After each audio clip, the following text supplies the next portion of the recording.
ಶ್ರೀಕೃಷ್ಣಾಯ ನಮಃ ಶ್ರೀ ಗುರುಭ್ಯೋ ನಮಃ. ಪೂರ್ಣಾಗಣ್ಯ ಗುಣೋದಾರ ಮೂರ್ತಯೇ ಪುಣ್ಯಕೀರ್ತಯೇ ನಮಃ ಶ್ರೀಪತಯೇ ಭಕ್ತದತ್ತ ಸ್ವಾನಂದ ಮೂರ್ತಯೇ.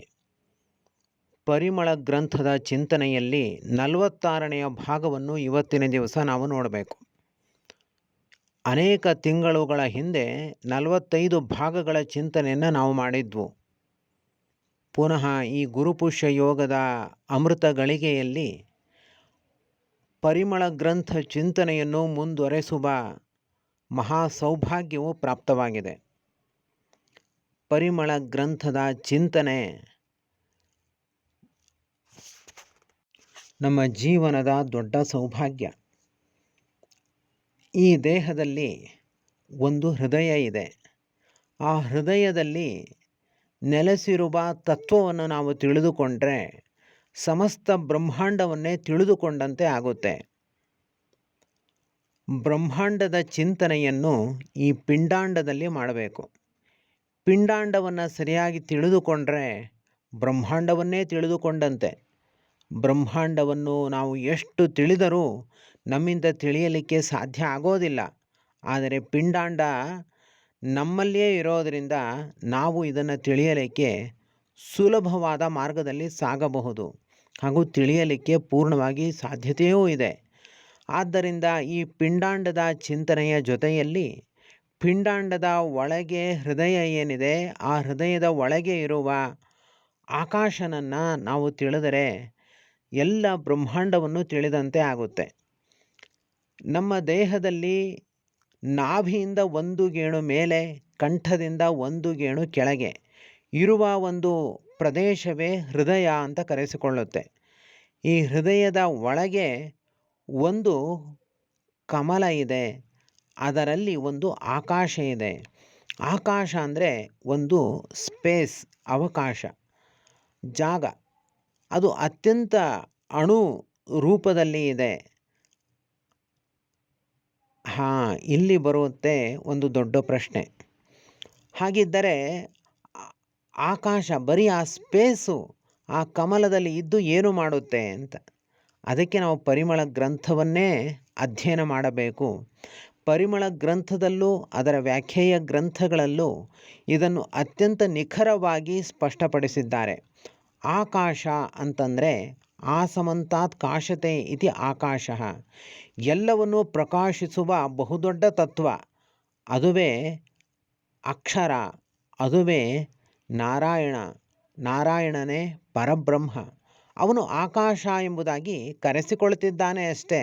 ಯಾಕೆ ಅಂದರೆ ಸಂಪೂರ್ಣವಾಗಿ ಅವನು ಪ್ರಕಾಶ ರೂಪದಲ್ಲಿ ಇದ್ದಾನೆ.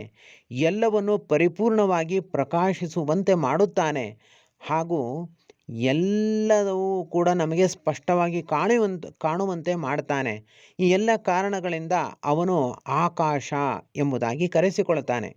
ಇಂಥ ಆಕಾಶನಿಗೆ ಅಕ್ಷರ ಎಂಬ ಹೆಸರು ಇದೆ, ನಾರಾಯಣ ಎಂಬ ಹೆಸರು ಇದೆ, ಬ್ರಹ್ಮ, ಪರಬ್ರಹ್ಮ ಇತ್ಯಾದಿ ಹೆಸರುಗಳು ಕೂಡ ಇವೆ. ನಾವು ನಿತ್ಯವೂ ಧ್ಯಾನ ಸ್ಥಿತಿಯಲ್ಲಿ ಈ ಹೃದಯದಲ್ಲಿ ಇರುವ ಒಂದು ಸಣ್ಣದಾದ ಆಕಾಶವನ್ನು ಚಿಂತನೆ ಮಾಡಬೇಕು. ಅಲ್ಲಿ ದೇವರು ಚಿನ್ಮಯ ಸ್ವರೂಪನಾಗಿ ಕುಳಿತಿದ್ದಾನೆ ಎಂಬ ಚಿಂತನೆಯನ್ನು ನಾವು ಮುಂದುವರಿಸಬೇಕು. ಹಾಗೆ ನಾವು ಚಿಂತನೆಯನ್ನು ಮಾಡ್ತಾ ಆ ದೇವರಲ್ಲಿ ಅನೇಕ ಶಬ್ದಗಳನ್ನು ನಾವು ಸಮನ್ವಯ ಮಾಡ್ತಾ ಹೋಗಬೇಕು. ನೀನು ನಾರಾಯಣ ಎಂಬುದಾಗಿ ಕರೆಸಿಕೊಳ್ತಿ, ಎಲ್ಲ ಗುಣಗಳಿಂದ ತುಂಬಿರುವ ಕಾರಣದಿಂದ ಪರಬ್ರಹ್ಮ ಎಂಬುದಾಗಿ ಕೂಡ ಕರೆಸಿಕೊಳ್ತಿ, ಎಲ್ಲವನ್ನೂ ಸಂಪೂರ್ಣವಾಗಿ ಪ್ರಕಾಶವಾಗುವಂತೆ ಮಾಡ್ತಿ, ಆದ್ದರಿಂದ ಆಕಾಶ ಎಂಬುದಾಗಿ ಕರೆಸಿಕೊಳ್ತಿ. ಯಾವುದೇ ರೀತಿಯಾದ ನಾಶವು ನಿನಗೆ ಇಲ್ಲದ ಕಾರಣದಿಂದ ನೀನು ಅಕ್ಷರ ಎಂಬುದಾಗಿ ಕೂಡ ಕರೆಸಿಕೊಳ್ತಿ. ಹೀಗೆ ಹೃತ್ಪದ್ಮಸ್ಥನ ಚಿಂತನೆಯನ್ನು ನಾವು ಪ್ರಾರಂಭ ಮಾಡಬೇಕು. ನಾವು ಯಾವುದೇ ಧ್ಯಾನ ಸ್ಥಿತಿಗೆ ನಾವು ತಲುಪಬೇಕಾದರೆ ಅದಕ್ಕೊಂದು ಮಂತ್ರ ಎಂಬ ಮಾರ್ಗ ಇರುತ್ತೆ. ಅದುವೇ ನಾಮಮಂತ್ರವೂ ಆಗಬಹುದು. ಉದಾಹರಣೆಗೆ ನಾರಾಯಣ, ಶ್ರೀರಾಘವೇಂದ್ರ, ಶ್ರೀರಾಮಚಂದ್ರ ಇವೆಲ್ಲವೂ ಕೂಡ ಭಗವಂತನ ನಾಮಗಳು.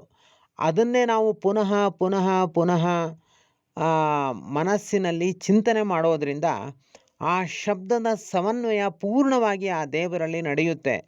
ಆಗ ನಮಗೆ ಆ ಶಬ್ದದಿಂದ ಹೊರಹೊಮ್ಮುವ ಯಾವ ಪ್ರಮೇಯ ಇದೆ ಅದನ್ನು ನಮಗೆ ದೇವರು ನೀಡಿ ಅನುಗ್ರಹವನ್ನು ಮಾಡಿ ರಕ್ಷಣೆ ಮಾಡ್ತಾನೆ. ಇಂಥ ಏನು ಆಕಾಶ ಇದೆ ಇದು ದ್ಯಾವ ಪೃಥ್ವಿಗಳನ್ನು ಕೂಡ ಧಾರಣೆ ಮಾಡಿದೆ. ಆಕಾಶ ಅಂತಂದರೆ ಈಗಾಗಲೇ ಹೇಳಿದಂತೆ ಅದು ಕೇವಲ ಒಂದು ಸ್ಪೇಸ್ ಅಷ್ಟೇ ಅಲ್ಲ. ಆಕಾಶ ಎಂಬ ಶಬ್ದದಿಂದ ಪ್ರತಿಪಾದ್ಯನಾಗಿರುವಂತಹ ಶ್ರೀಮನ್ನಾರಾಯಣ ಅವನು ದ್ಯಾವ ಪೃಥ್ವಿಗಳನ್ನು ಧಾರಣೆ ಮಾಡಿದ್ದಾನೆ. ಅರ್ಥಾತ್ ಚತುರ್ದಶ ಲೋಕಗಳನ್ನು ಧಾರಣೆ ಮಾಡಿದ್ದಾನೆ. ಮತ್ತು ಎಲ್ಲೆಡೆ ವ್ಯಾಪ್ತವಾದ ಯಾವ ಆಕಾಶ ಇದೆ ಹೊರಗಡೆ ಎಷ್ಟು ವಿಶಾಲವಾಗಿದೆ, ಬ್ರಹ್ಮಾಂಡವನ್ನು ದಾಟಿಯೂ ಕೂಡ ಆ ಆಕಾಶ ಎಂಬುದಿದೆ. ಆ ಎಲ್ಲ ಆಕಾಶದ ಸಾರ ರೂಪವೇ ಈ ಹೃದಯದ ಕಮಲದಲ್ಲಿ ಇರುವಂತಹ ಆಕಾಶ. ಆದ್ದರಿಂದ ಎಲ್ಲೆಡೆ ವ್ಯಾಪ್ತನಾದ ಪರಮಾತ್ಮ ಈ ಹೃತ್ ಪದ್ಮದಲ್ಲಿ ಇರುವಂತಹ ಪರಮಾತ್ಮ ಸ್ವರೂಪನಾಗಿದ್ದಾನೆ. ಅವನು ಬೇರೆಯಲ್ಲ, ಇವನು ಬೇರೆಯಲ್ಲ ಎಂಬ ಚಿಂತನೆಯ ಜೊತೆಯಲ್ಲಿ ನಾವು ದಹರದ ಬಗ್ಗೆ, ದಹರಾಕಾಶದ ಬಗ್ಗೆ, ಹೃತ್ ಪದ್ಮದಲ್ಲಿರುವ ಒಂದು ಸ್ಪೇಸ್ ಆಕಾಶ ಇದರ ಬಗ್ಗೆ ಚಿಂತನೆಯನ್ನು ನಾವು ಪ್ರಾರಂಭ ಮಾಡಿದ್ದೇವೆ. ಇಲ್ಲಿ ಅತ್ಯಂತ ಅಣುರೂಪದಲ್ಲಿ ನೆಲೆಸಿರುವಂತಹ ಶ್ರೀಮನ್ನಾರಾಯಣನು ನಮಗೆ ಪೂರ್ಣವಾಗಿ ಅನುಗ್ರಹವನ್ನು ಮಾಡಲಿ ಎಂಬುದಾಗಿ ನಾವು ಪ್ರಾರ್ಥನೆಯನ್ನು ಸಲ್ಲಿಸೋಣ. ಸರ್ವೇಂದ್ರಿಯ ಪ್ರೇರಕೇಣ ಶ್ರೀ ಪ್ರಾಣಪತಿನೇರಿತಃ ಯದವೋಚಮಹಂ ತೇನ ಪ್ರಿಯತಾಂ ಕಮಲಾಲಯ. ಶ್ರೀಕೃಷ್ಣಾರ್ಪಣಮಸ್ತು.